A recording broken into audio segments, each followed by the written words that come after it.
Hello, I'm Bill Leipold, and welcome to this edition of Breakfast at the Barracks. Joining me today is Cheryl Clarke, the Livingston Campus Dean of Students at Rutgers, New Brunswick. Cheryl, welcome to the set. Thank you, Bill. It's wonderful to be here. We're glad to have you. One of the things that you're really well known for is your poetry.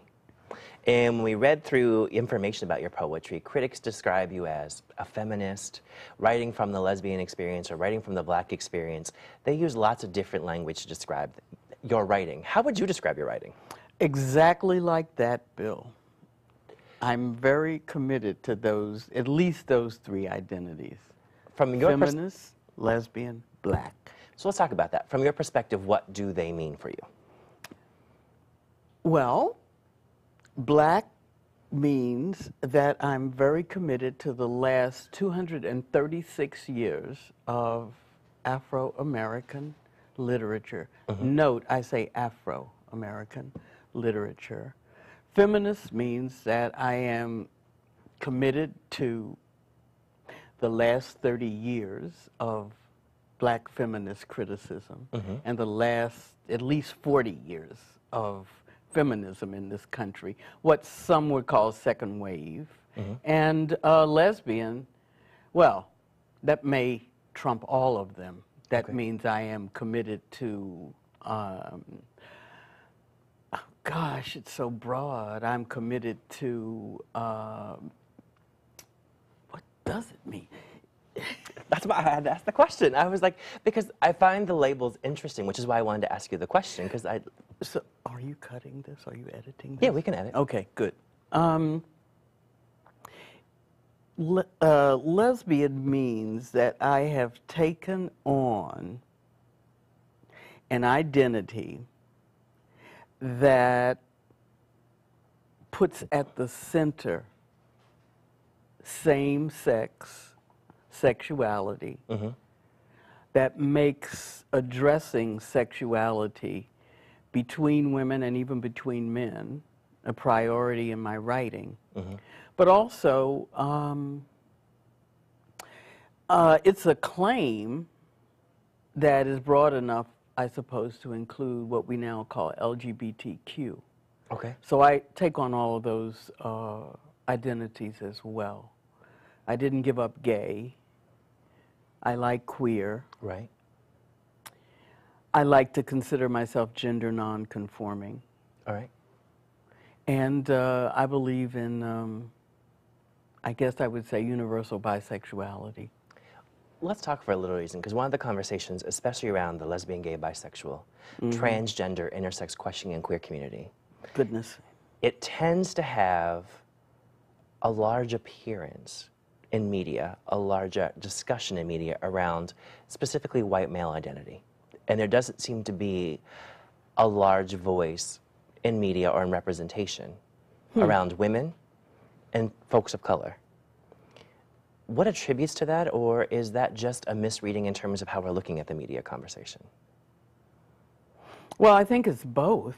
I think, well, what media are we talking about? Are we talking about television? I'm talking about television, yes. I'm talking about when we turn on... Film? We turn on sometime. film sometime, when we're talking about the traditional, what I call traditional four networks, or the conversation in terms of where there seems to be a lack of identity outside of white male, same sex, in terms of that conversation in some ways. That's something I call homophobia by omission. Okay. And women and LGBT people of color are invisible. However, we're not invisible to ourselves, as we know. Right. I have been fortunate for the last, I guess 37 years, to have been involved in an inclusive movement. Black women, women of color, certainly gay men of color. And I would have to say that lesbian feminists are really maybe the first in the LGBT community to say, let's be more inclusive of difference. Okay. So I was very involved with New York Women Against Rape during the 80s. We were very conscious of women of color in the leadership of that organization. I was also involved with the Estrella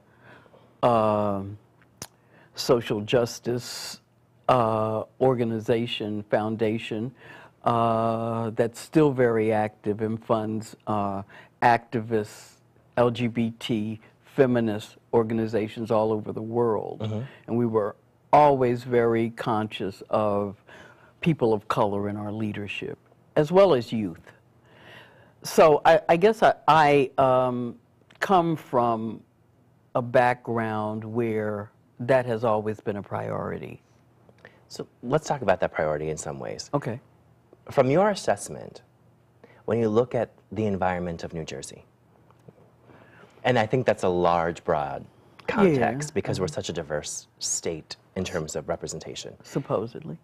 So can you talk a little bit about, from your perspective, the inclusiveness with the community in terms of environment around LGBTIQ issues, but also around, you know, folks who decide that, folks who discover that sometimes what they think is there is not exactly what they see?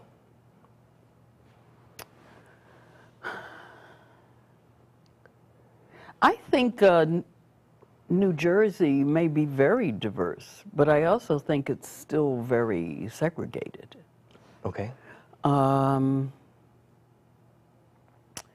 I think that, well, I live in Jersey City. All right. Okay. I live in a primarily black neighborhood. But then you stroll down to the waterfront and Hamilton Park, where gentrification began in that city. Right. And there are upper middle class white people living there, very little diversity in that part of the city. And then you go further up in Jersey City, what they call the Heights. Right. And that is very largely South Asian. And it used to be a very, very, very racist part of town where South Asians were attacked regularly. Okay. So many of the old line white ethnic groups have receded from that part of the city. So I think that places, this is my theory, I don't know, places resegregate themselves.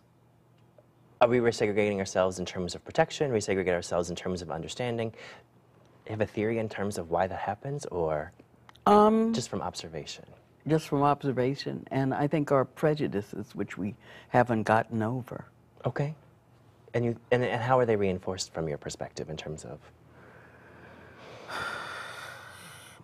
Well, I think they're reinforced by, this wasn't one of your questions, I think they're reinforced by our fears and our resistance to education about difference. Let's circle back to you being a poet for 1 second. Okay. Because one of the things I'm interested in is, how does one decide to become a poet? Well, I became a poet at a time when I saw that it was a very important area of communication. So I became a poet during the Black Arts Movement in the 60s. And I went to an undergraduate college, Howard, where the whole Black Power movement was enacted. So I was very affected by the politics and the activism and the voice, really, that I experienced at Howard. Okay. And in fact, I think I used those literacies when I started writing about lesbianism or writing as a poet from a lesbian perspective. So that's, well, I didn't ever think I was going to make a living at it. Wow. So I did it.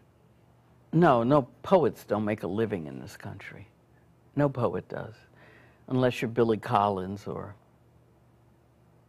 he's coming here tonight, you know, unless you're, you know, Billy Collins. So on the poet perspective, is it, from your perspective and your writing, is it a conversation about your observation of society, your conversation of your observation of kind of what you're seeing? And what does that mean for you? Well, it's all of those things. It's all of those things. It's everyday life. It could be, well, I see it as a practice that enables me to have perspective. Okay. So you know, sometimes it's fabulous to be a poet. Sometimes it's very disappointing because you don't always, those images don't always come in the way you want them to, okay. Nor does the language always come in the way you want it to. It's not always easy to get published. Mm-hmm. It's not always easy to publish a book. People have very subjective tastes mm-hmm. around poetry, as do I. Okay. But I was very fortunate to have been involved with independent publishing, mostly in the 80s. All right. You know, I edited a lesbian journal for 9 years called Conditions. It was, mm-hmm. you know, one of the premier independent journals. Well, most journals are independent. They appeal to about 200 people. I wrote for many, many, many gay and lesbian publications, which no longer exist. Okay. Money changed. We went to the internet, which I'm not putting down. Right. I think that's wonderful. So I always found it very advantageous to be a poet. And as Audre Lorde says, you can take a poem anywhere almost.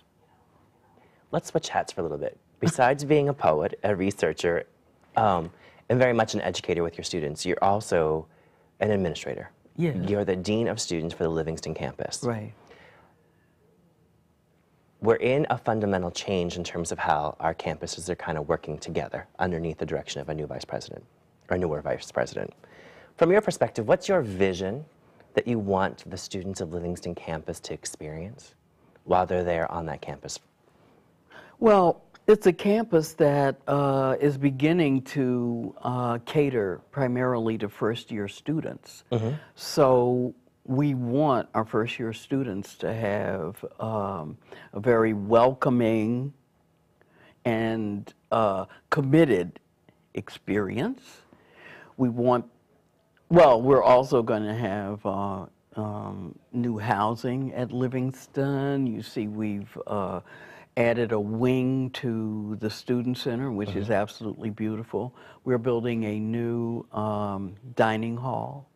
So we're hoping that Livingston will become more of a crown jewel in New Brunswick. Okay. So that's what, in terms of working with my colleagues at Livingston, that's what I would like to see happen there. We've run out of time. What I'd like to do is have you back to talk about, you know, the brand new transformation of Livingston campus. I know that there's professional education going on, there's the banning of a new, so you're really looking at a lot of change coming your way. Yeah, right. So it'd be great to talk about that more. So I want to thank you for being here. Oh, thank you. It's been kind of fun hanging out. I appreciate that. Okay, thanks for coming over today. No problem. We'll be back soon, so please hang on.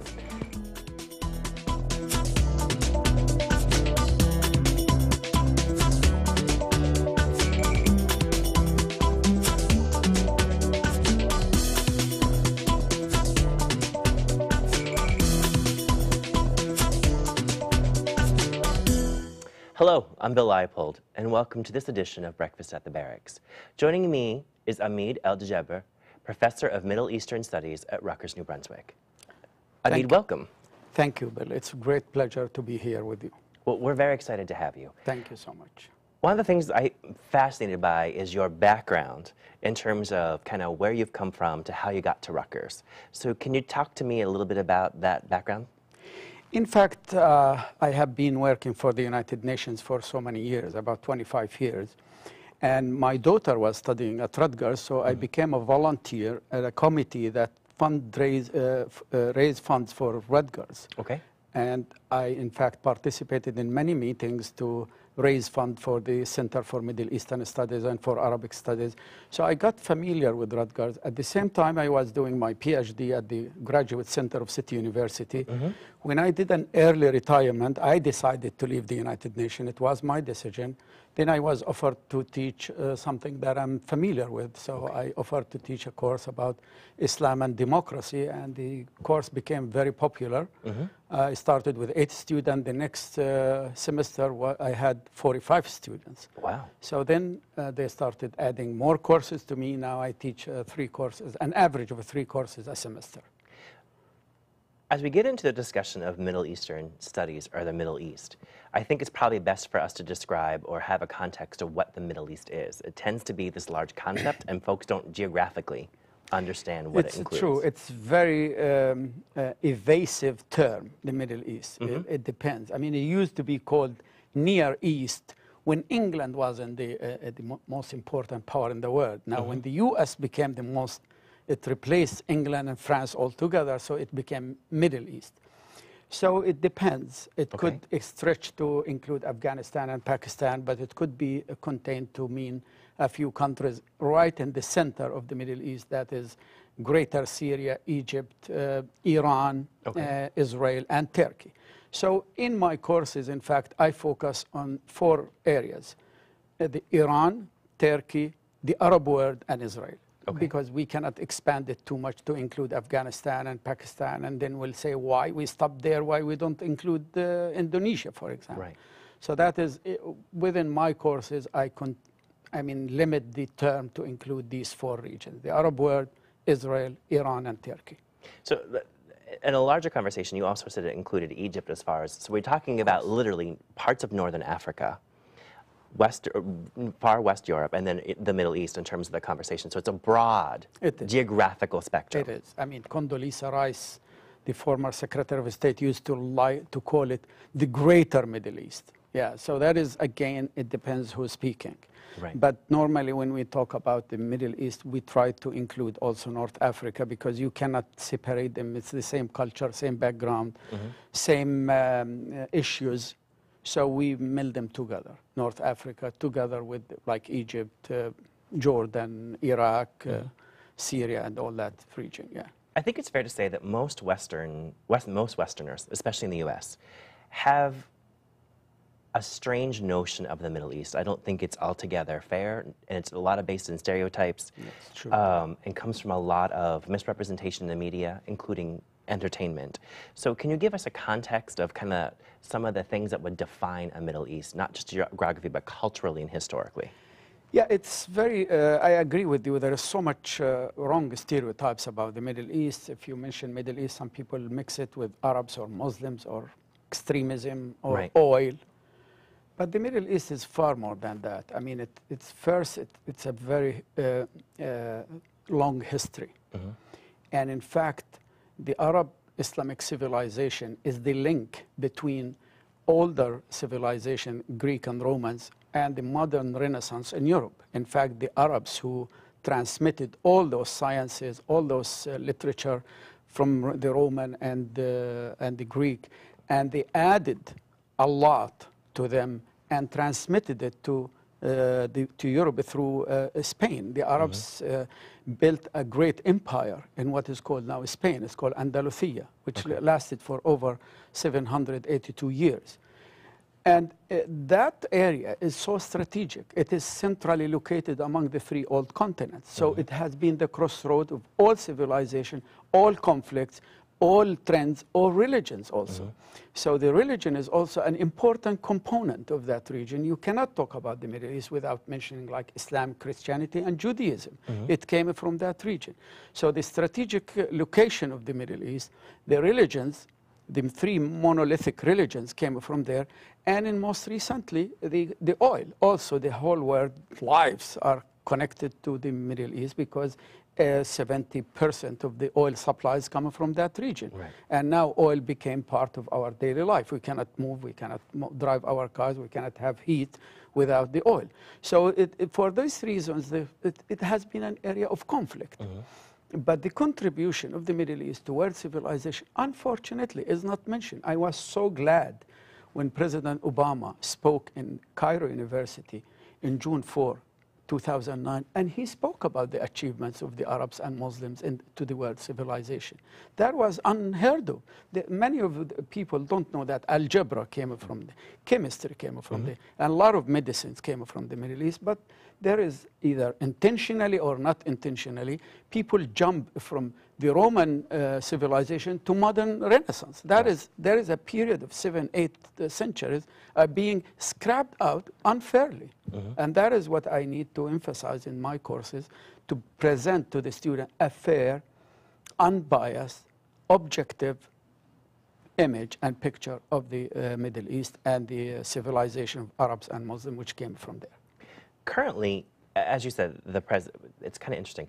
President Obama had talked a lot about about the contributions from the Middle East, really speaking about Muslim conversations, and speaking about specifically since 9/11 and kind of how the U.S. has been treating folks of Islamic culture. But there also has been a larger conversation about the U.S. wanting to solve the Middle East crisis and seeing themselves as a major leader. Can you talk a little bit about how the U.S. is really a player or a non-player in what's perceived to be the Middle East crisis? That's really a very broad subject, and you cannot summarize it in a few minutes, because in fact the U.S. originally has a better image in the Middle East and the Arab world and Muslim world, because it doesn't have an imperialist or a colonial past like England, France, Italy, and Spain. So in fact the image of the U.S. In the Middle East remained so positive until 1948, when Truman took a position to support the creation of the State of Israel 11 minutes after it was declared. Okay. From that time on, all the Arabs and Middle Eastern in general and Muslims see the U.S. as not a fair broker, not a neutral, but rather taking sides. Okay. It has been involved in the Middle East. They have been trying again and again. Reagan launched an initiative on September 1st, 1982. Okay. But nothing happened. Secretary of State Schultz visited the Middle East and met with the Palestinians for the first time in late 1987. And they launched some initiative. Bush Sr. and his Secretary of State, James Baker, invited the parties to Madrid on September 30th, 1991, and tried to break the ice between the Arabs and Israelis. But nothing had been done. Same thing, Bush administration and Secretary Rice, they also launched an initiative. Okay, it's called the Roadmap, and it became even a UN resolution to create an independent Palestinian state. Okay. And nothing happened. And the first week Obama took office, he appointed George Mitchell as his special envoy to the Middle East, and that he was welcomed so warmly in the Middle East. The election of Obama was almost like at a grassroots level, he was welcomed. I mean, they thought there is a real revolution in the United States to have an African American become the president. That's unprecedented. So in fact, he was in a region that welcomed him the most was in the Middle East. However, he, in his speech in Cairo, which I referred to before, he said that we are committed to the creation of an independent, viable Palestinian state. And as a precondition, that's what he said, at least Israel should freeze the settlement, freeze and not halt the settlement. But that didn't happen. Israel continued building settlement. And President Obama himself has to turn around and take that statement and live with the idea that Israel is building settlement. He was speaking yesterday in Indonesia about the necessity to create positive atmosphere between the Arabs and Israel. Exactly the same time, Prime Minister Netanyahu announced while he's visiting the United States, and he's scheduled to meet with the president, the building of another 13 housing unit in East Jerusalem. That is how the atmosphere. The U.S. has been involved, but as one of the scholars of the Middle East, Mr. Nasir Aruri, wrote a book called Dishonest Broker. So they are involved. However, they have not been pressuring the side the way they did when there was the conflict in Bosnia, for example, or in Northern Ireland. They have been trying to allow the parties themselves to reach a peaceful settlement, which that will not happen. The U.S. have to take a stand and have to be involved and have to pressure the parties and say this is the right solution and we will work on it, I mean, regardless what the parties believe. I think that might break the ice and get out of this impasse. I guess that makes complete sense to me, but I see a conflict, internal conflict within our own nation in terms of... I understand. When you say that we rely on oil, there seems to be a perception of a relationship that U.S. has with Saudi Arabia, but then there seems to be a perception of a relationship that we have not so positive with other countries. So there seems to be a conflicted kind of perception among the American folks about how our administration works with folks from the Middle East. And I use the word folks in terms of general because when we talk about it, we don't always talk about boundaries. We talk about these kind of nebulous areas. So how does the U.S. come to create that relationship, especially after the hysteria and the misrepresentation after 9/11? It's very, again, very complex issue. And after September 11, and the President Bush declaration on war on terrorism, and they started with Afghanistan, and then they moved to Iraq. I mean, the perception of the general public was very negative toward the U.S.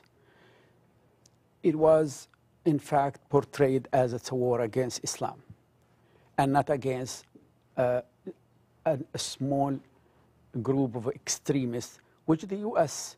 had the capabilities to do a surgical operation to root them out. They did in the past. They did when they were annoyed with Noriega, the next door neighbor. They didn't subject the whole country to a military operation that will leave thousands of people killed. It was a surgical operation. They did when Salvador Allende. They were not happy with him when he was elected in Chile. It was like a kind of surgical operation from within rather than coming from outside. They did in the case of Grenada. So the U.S. has the capabilities to do that, but when they launched that, especially the war on Iraq, without the authorization of the Security Council, and the U.S. tried time and again to pressure the Security Council to adopt a resolution to legalize that war, but it failed, in fact. So the whole perception in the Middle East was, this is not, in fact, against Saddam Hussein. This is not because Iraq has weapons of mass destruction. It is not because Iraqi government has a relation with Al-Qaeda, which they never did, and it has been proven time and again. Yes, Saddam Hussein is a dictator. Very true. Brutal dictator. He subjects his people to the most brutal atrocities. Yes, but there are so many brutal dictators in the Middle East. So that's how people saw the U.S. And it soured the relation. I don't mean to cut you off. Unfortunately, my producer's in my ear saying that our time's run out. I would love to have you back. I think we've just kind of touched the tip in terms of a conversation. But I want to make sure we get your book in because I want folks to be able to see it. The book's going to be published. You can find information about your book on your website, correct? So if folks are interested, please visit Hamid's website. But I want to say that's all the time we have for now. For more information about any of these subjects we've discussed here today, please visit our website at rutgers.tv. For all of us at the Rutgers Division of Continuing Studies, I'm Bill Leipold, and thank you for watching.